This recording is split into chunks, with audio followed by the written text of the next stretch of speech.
श्री स्वामी समर्थ. आज आपण आलेलो आहोत या मठामध्ये. हा स्वामींचा मठ आहे आणि इथे आल्यानंतर मनाला खूप शांती आणि प्रसन्न वाटत असतं.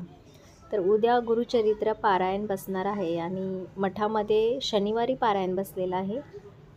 तर इथे सर्व लोकांची 8 ते 11 या वेळेमध्ये पारायण वाचन होत असतं. राहिलेली लोकही इथे वाचन करत आहेत. मठामध्ये पारायण केलेल्याचं पुण्य हे दुपटी तिपटीनं भेटत असतं.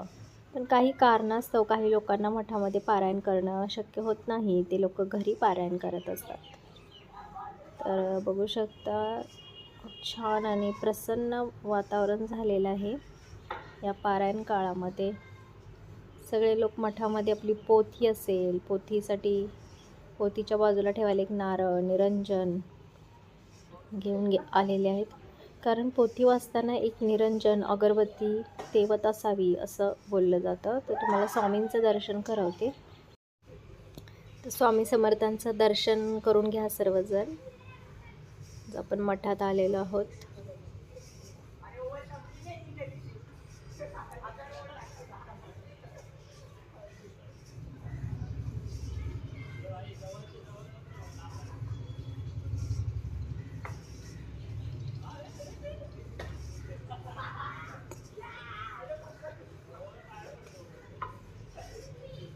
स्वामींचे एवढे छान छान फोटो इथे लावलेले आहेत. प्रत्येक अवतारातील त्यांचे हे फोटो आहेत.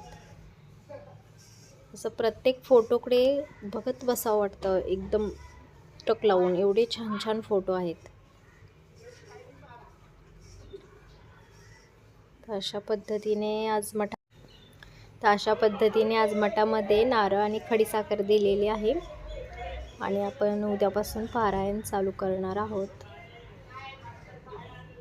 तर स्वामींचं दर्शन घेतलं. चला, इथेच एवढासाच आज व्हिडिओ बनवत आहे मी.